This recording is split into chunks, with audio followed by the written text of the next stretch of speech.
Hold on, we're doing some running repairs while we're on live. I don't know if this makes any difference whatsoever. We've got a wonky camera apparently. There we are. We might be on upside down. I get the feeling, given that that's that way, we're on upside down here. Right, so I'll tell you what I'm going to do. I'm going to hold it because then we'll be on live.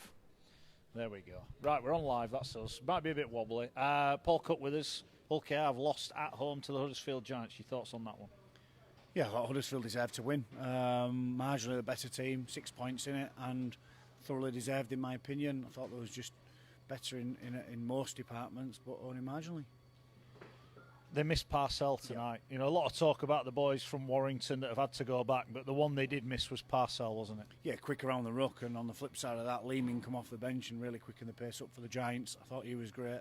Gaskill was outstanding. I thought he was the best half on the field. Matagi and Ty I thought was very good for the Giants as well. Losing Lynette early for Hull KR was a big blow. That meant a big reshuffle in their pack and back line. Kynors moving centres.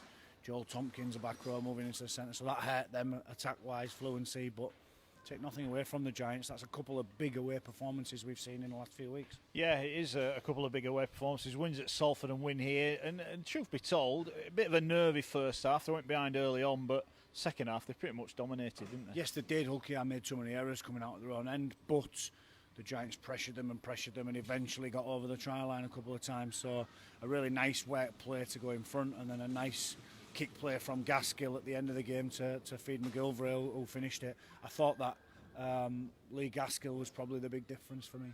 Yeah, Lee Gaskill stood up and was counted tonight. Where do Hull KR go from here? They've got next week off, which I think is going to be crucial.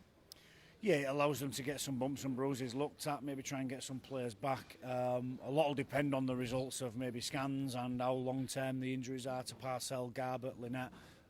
Some big players for them that have got some question marks over them fitness-wise. So the week off comes at just the right time for them. And I suppose everybody in and around the bottom of the table as well get a chance to have a sit down, get some work into the players, whether that's mental, physical, aerobic, whatever it is. It allows you to try and freshen up the players for what is a huge end to season. It wasn't a great game, was it? But Huddersfield tonight going home up the M62, they're not bothered what it looks like. And I said that on air on TalkSport too. What we said was, it's not the performance when you're at the bottom of the table, it's 2 points. It doesn't matter how ugly it is, it's 2 points. And it doesn't matter how pretty the game is. Huddersfield have come out on top, they've opened up some daylight between themselves and Hull KR, and they've piled pressure on Hull KR, looking over their shoulders now at the London result on Sunday against Saints. They have indeed, and that is, it's going to be a huge weekend, isn't it? Both Leeds and London in action at the weekend. Yeah, on Sunday, Hull FC obviously travelling to Leeds, and Saints travelling down to London. So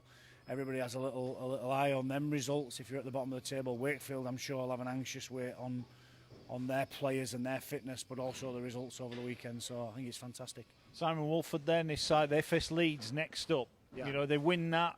Are they safe, yes, do you think? I think so. I think possibly one or two wins for them will see them safe, even if it is that one, if London are to lose on Sunday against Saints. So I think it's a big result tonight for the Giants, a big away performance, and that's the second one in, as I said, in a few weeks after the Salford game.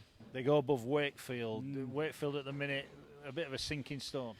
Yes, they are, and injuries again to some of their key players. I saw a tweet from Fifita today about, if you want to take my shirt and have a go, and it's, listen, that's just his way of fighting back, because he cares. I think he cares about the club. I think everybody cares. I think Chris Chester asked his players to show who cares in the second half performance against Wigan last night.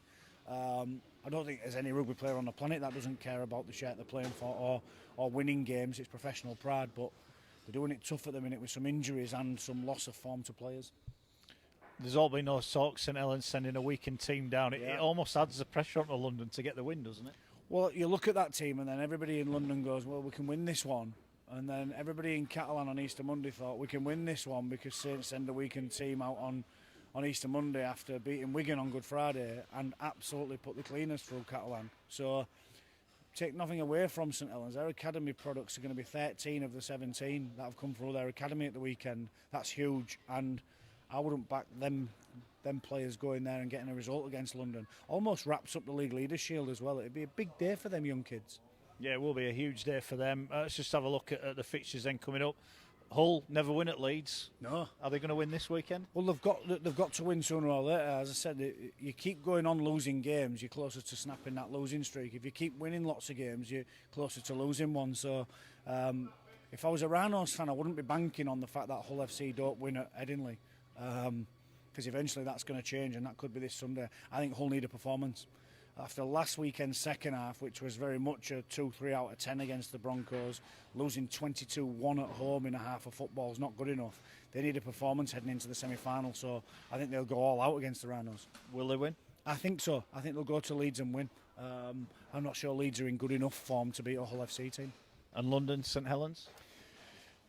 I'll stick with Saints. I just think the Saints kids are good. I think the game will be much tighter now than it probably would have been had Saints sent a full team there. But I still back Saints. And elsewhere in Super League, we see Salford take on the Dragons. Is it win or bust for Salford and their top 5 hopes? Yes, it is for me. The Dragons will move away from them clear and a 6-point gap, which is huge with just a handful of games left. It's too big a swing for me.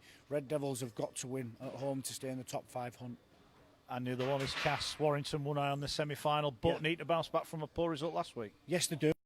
Lose 2-3 games straight. You can't go into a semi-final, in my opinion, on the back of 2 poor results against, Salford at home and then Castleford away.